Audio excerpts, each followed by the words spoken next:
Sheikh Hasina wins fifth term in controversial vote.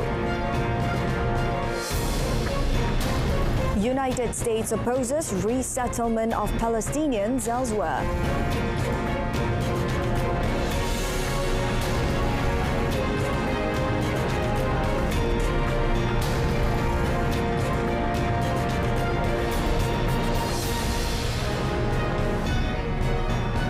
Hello, good afternoon and Salam Malaysia Madani. Thanks for joining us. I'm Shuhaida Arifin and you're watching World Today.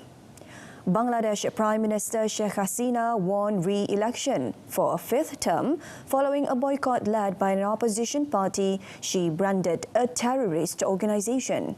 An election commission spokesman told AFP that Hasina's ruling Awami League has won the election after a vote that initial reports suggested had a marginal turnout of some 40%. Her party faced almost no effective rivals in the seats it contested, but it avoided fielding candidates in a few constituencies in an apparent effort to avoid the legislature being branded a one-party institution. The opposition Bangladesh Nationalist Party BNP called a general strike and along with dozens of others refused to participate in a sham election. While the final results and exact figures will be formally announced at a ceremony later today, Election Commission officials said Hasina's party had won around three-quarters of seats, at least 220 of the total 300. But support of other lawmakers, including from allied parties, could push Hasina's control over parliament even higher. Bangladeshi cricket captain Shakib Al Hasan also won a seat in the country's parliament. The 36-year-old rounder, who leads the country in all formats of the game, beat his rival by a margin of more than 150,000 votes in his constituency in the western town of Magura. There was no immediate comment from the cricketer, a candidate of a ruling Awami League party. Shakib's campaign obliged him to take temporary leave of absence from cricket. Now, U.S. Secretary of State Antony Blinken assured Arab leaders on Sunday that Washington opposes the forcible displacement of Palestinians from Gaza or the occupied West Bank as it looked to kickstart talks on Gaza's post-war future. Palestinian civilians must be able to return home as soon as conditions allow. They cannot, they must not be pressed to leave Gaza. We reject the statements by some Israeli ministers and lawmakers calling for a resettlement of Palestinians outside of Gaza. These statements are irresponsible, they're inflammatory.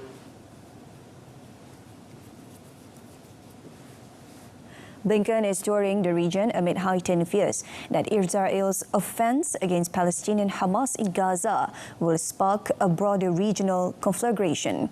In Doha, Blinken also said discussions included efforts to free more than 100 hostages still believed to be held by Hamas after an earlier agreement mediated by Qatar broke down. Blinken arrived in Jordan late on Saturday and met King Abdullah on Sunday before travelling to Qatar for meetings with Emir Sheikh Tamim bin Hamad Al Thani and the Prime Minister, who also serves as Foreign Minister. In the meantime, Al Jazeera said two of its Palestinian journalists in the Gaza Strip were killed in an Israeli strike on their car in what the Qatar-based media network claimed was a targeted killing. Hamza Wael Al-Dahdu and Mustafa Turia, who also work as a video stringer for AFP and other news organizations, were killed while they were on their way to carry out their duty for the channel in the Gaza Strip. A third freelance journalist travelling with them, Hazim Rajab, was seriously injured. The health ministry in Gaza also confirmed the deaths and blamed an Israeli strike.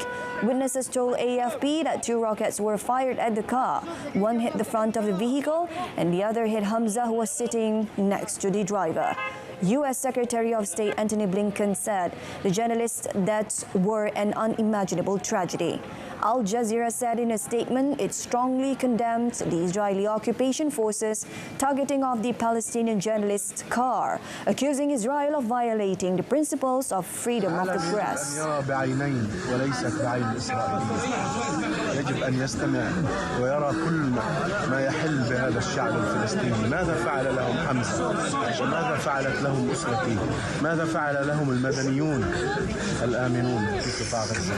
لم يفعلوا شيء، لكن العالم يتعامى عما يحدث في قطاع غزة. Hamza's father, Wael al-Dahduh, is Al Jazeera's Gaza bureau chief and was recently wounded in a strike himself after his wife and 2 other children were killed in Israeli bombardment in the initial weeks of the war. Now, in West Bank crossing, Israeli police killed a young Palestinian girl in a car when they opened fire on another car suspected of a ramming attack. The border police said they hit the girl after firing at a couple in a car who they claimed rammed into 2 Israelis at a crossing in the occupied West Bank just outside Jerusalem. Israeli paramedics gave her age as 3, but Palestinian sources told the Wafa official Palestinian news agency that the girl was 4. The Israeli ambulance services said she was treated on the scene but pronounced dead without specifying the cause of death.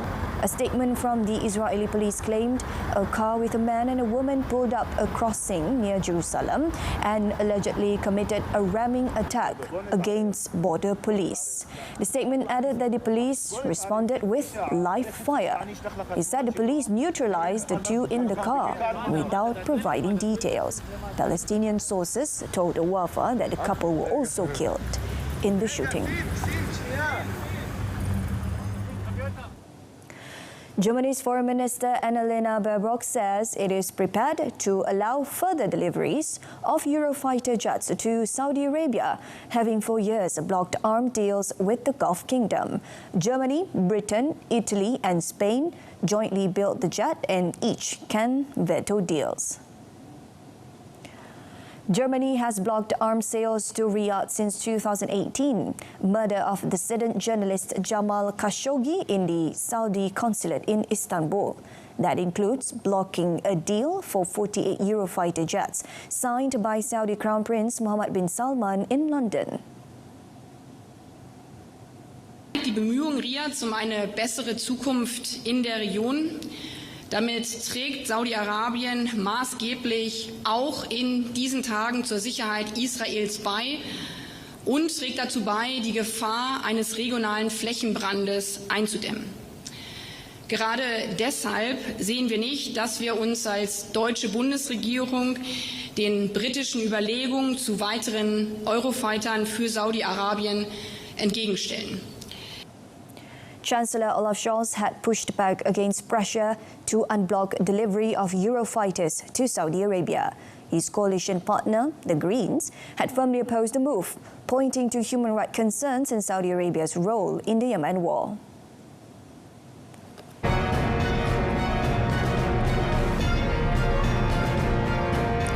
Coming up next, blaze at Bangladesh refugee camp leaves thousands Rohingya homeless. 76 minit tanpa henti. 76 minutes non-stop.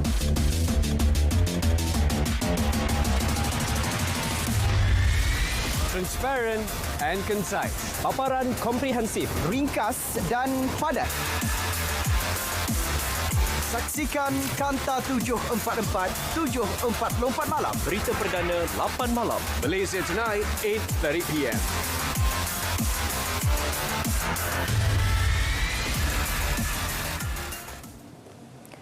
Thousands of Rohingya refugees in Bangladesh have been left without shelter after a suspected arson attack ripped through their camp, burning nearly 800 homes. The United Nations Refugee Agency said nearly 7,000 Rohingya refugees had been left homeless, but that there were no casualties. The blaze tore through the tightly packed complex of bamboo and tarpaulin shelters in the early hours of Sunday morning at a camp in the country's southeast. Refugee Commissioner Mizanur Rahman said they have ordered a probe into the fire, adding that they suspected it was an act of arson. The UN said 120 facilities, including learning centres, mosques and healthcare centres, had also been destroyed or damaged by the inferno. The agency added that refugees displaced by the fire are temporarily taking shelter within the camp's community centres. Hundreds of military personnel and police officers raided a prison in the city of Guayaquil, where Ecuador's most dangerous criminals are being held, the first such measure adopted by President Daniel Noboa. Prison Authority announced a brief statement that they carried out an intervention at the Guayas 4, part of the larger Guayas Penitentiary Complex, the epicenter of clashes between inmates and security forces in recent months. An AFP reporters in Guayaquil saw dozens of inmates lie on the ground as hundreds of military and police entered the Guayas 4 prison with at least 8 tanks. In that prison, the dangerous criminal Adolfo Maxias, known as Fito, is serving his sentence. He leads the Los Choneros gang, which is linked to drug trafficking from inside the prison. The authorities did not disclose the purpose of the raid and whether it is related to Maxias, who has been in prison since 2011. Last September, Fito was transferred from prison September last year, shortly after the assassination of presidential candidate Fernando Villavicencio, who had reported death threats from Los Choneros. This is the first raid order in Guayas 4 issued by Noboa since he took office on 23rd November. Indonesian police have intercepted a truck carrying more than 200 dogs shackled and bound for the slaughterhouse in the latest victory for activists who oppose eating dog meat. The vehicle was detained late on Saturday night in Semarang City on the island of Java, where the imperiled poachers were discovered in the bed of the truck with their legs and mouths bound. The authorities arrested 5 truck crew members who will be charged under an animal welfare regulation and could face up to 5 years in prison. Indonesia is one of a handful of countries that still permit the sale of dog and cat meat, but a campaign against the practice has been gaining ground, with some cities including Semarang imposing local bans on the trade in recent years. Informasi itu sudah kita dapatkan 1 bulan terakhir. Namun baru malam hari ini bisa kita gagalkan pengiriman 226 ekor anjing. Nah, sementara ini kita amankan 5 orang, kemudian 1 truk yang digunakan sebagai sarana untuk mengangkut. The police chief said based on preliminary investigation, the dogs were on their way to the neighbouring city of Surakarta, where they would have been slaughtered and their meat sold for consumption in Western Java. Last year, a notorious Indonesian animal market in the island of Sulawesi ended the sale of dog and cat meat after years of activist pressure to halt the trade and its brutal methods of slaughter. Now, over in Australia, police raid a property and make arrest over an alleged attempt to export valuable Australian native reptiles to Hong Kong. Detectives began investigating the network in September last year after intercepting 9 packages bound for Hong Kong with 59 live lizards stashed inside. They allegedly discovered more than 250 lizards after searching a number of properties scattered across Sydney, as well as a small number of snakes and unhatched eggs. Police said the captured reptiles were kept in a poor condition before they were bound in small containers to be sold in Hong Kong. Each lizard could fetch as much as $3,360 on the black market, giving the total seized haul a street value of as much as $1.2 million. Now, Italian mountain rescue teams found the bodies of 2 hikers after an avalanche on Sunday in the Alps close to the border with Switzerland. One of the victims was found buried in the snow, while the body of the other was being recovered from a lake after the avalanche at a height of around 2,200 meters in the Val Formazza area in the Piedmont region. A specialist rescue team was sent to the scene by helicopter despite strong winds in the area after the alarm was raised around midday. Guards at a nearby dike also reported that they saw the avalanche strike the 2 hikers. An initial search by foot failed to find the hikers, prompting the use of the helicopter. A dog trained in rescue operations also helped to find the bodies. Italian media reported that the victims, who had been wearing snowshoes to help navigate the mountain, were a 30-year-old woman and a man aged 53. They were from the region of Lombardy in northern Italy.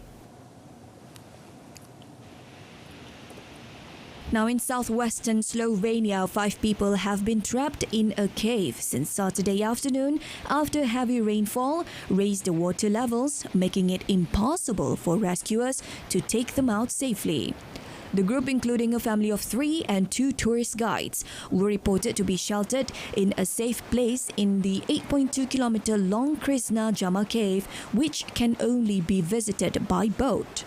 Rescuers managed to reach the group briefly and delivered food, water and a heated tent. But since the group was located more than 2 kilometers away from the entrance to the cave, it will take a new team of divers 3 to 4 hours to get to them. The final rescue would depend on the water levels fall. Spain's Coast Guards rescued 132 migrants off the Canary Islands of Fuerteventura, Lanzarote and Gran Canaria on Sunday, and at least 50 arrived by their own means to Fuerteventura's El Matoral beach. During one of the rescue operations, Spain's Coast Guard said they also rescued a man traveling in a truck attire and transported him to Fuerteventura's Gran Tarajal port, along with 51 other migrants rescued from a boat off the coast of the island. According to Interior Ministry, a total of 56,852 migrants illegally entered Spain by land or sea in 2023, an 82% year-on-year increase. Winter storm warnings and watches were in effect throughout the northeast, and icy roads made for hazardous travel as far south as North Carolina. The northeast snow came as a Sierra Nevada storm, packing heavy snow, shut down a stretch of interstate and briefly knocked out power to tens of thousands in Reno, Nevada. Some communities in Massachusetts had already recorded nearly a foot snow by Sunday morning, and more than 16,000 electric customers in the state were also without power. Wind gusts of up to 56 km per hour could also add to blowing and drifting off the snow. The Weather Service said the major winter storm would continue with snow in parts of New England and rain and freezing rain in areas the central Appalachian Mountains.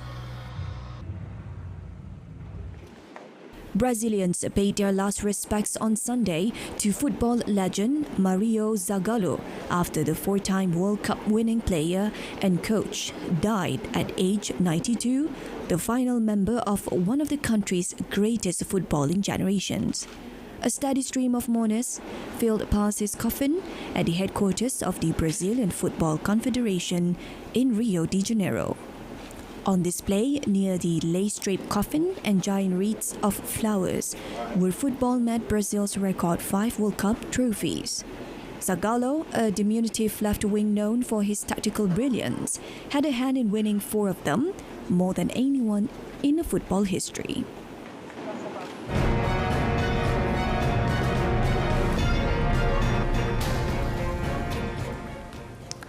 Liverpool survived an Arsenal barrage to claim a place in the FA Cup fourth round in dramatic fashion as a pair of late goals sealed a 2-0 win earlier today. While Kevin De Bruyne's long-awaited return for Manchester City in the holders' 5-0 rout of Huddersfield was a memorable moment. It was Liverpool's victory in the blockbuster third-round clash at the Emirates Stadium that stole the spotlight. Jurgen Klopp's side rode their luck for a long spell as Arsenal wasted a series of chances before Polish defender Jakub Kiwior headed Trent Alexander-Arnold's free kick into his own net with 10 minutes left. Luis Diaz wrapped up the smash and grabbed Raid in stoppage time.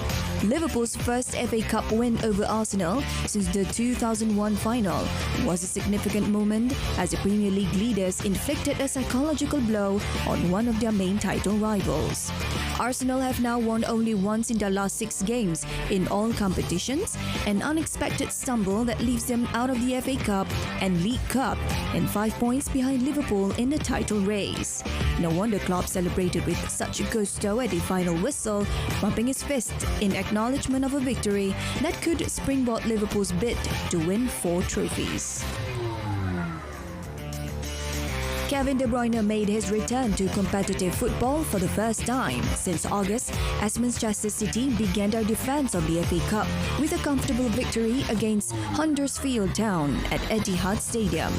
Pep Guardiola's side were leading by goals from Phil Foden and Julian Alvarez when the 32-year-old was introduced.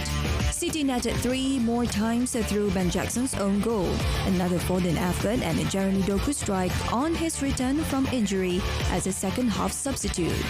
Fittingly, Doku's goal was set up by a deft-lofted pass from De Bruyne. City have stayed afloat without De Bruyne, but his world-class quality in midfield will be a key factor in their bid to retain the Premier League, Champions League and FA Cup. Germany beat top seeds Poland to clinch the United Cup in Sydney early this morning after Alexander Zverev and Laura Siegemund won the deciding mixed doubles tie over Hubert Hurkacz and Iga Swiatek. Against Hurk 5-7, 10-4 victory. Former world number 3 Grigor Dimitrov claimed his first ATP title in more than 6 years with a 7-6, 6-4 victory over Danish Gunn-Holger Rune at the Brisbane International on Sunday. Dimitrov's experience and court craft won out over Rune's youthful. Now in the women's singles, Elena Rybakina handed Aryna Sabalenka reality check ahead of Australian Open title defence with a crushing 6-love, 6-3 victory in the final, which was also a rematch of last year's Melbourne title decider. And we have Yvonne on this side. World number 2 and top seed Sabalenka came into the contest on a 15-match winning streak in Australia, but was completely outplayed by the former Wimbledon champion on Pat Rafter Arena. Rybakina wrapped up the first set in 24 minutes on the back of 3 breaks of serves as Sabalenka, shaking her head at herself in disbelief, sprayed 12 unforced errors across the Queensland Tennis Centre show court. The Kazakh broke Sabalenka again to start the second set, and although there was more fight from the other side of the net, sealed her 6th career title when the Belarusian crushed another forehand wide. The pair split their 4 meetings last year with 2 wins apiece, although Sabalenka won the match that mattered most to claim her first Grand Slam title at Melbourne Park. The Australian Open begins next Sunday and runs to 28th January.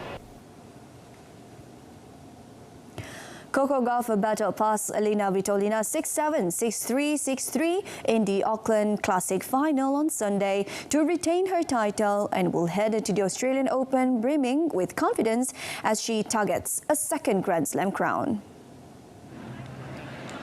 Gauff, who burst onto the scene at Wimbledon 5 years ago, enjoyed a stellar 2023 as the 19-year-old American won her first major trophy at the US Open in September to reach a career-high world ranking of number 3.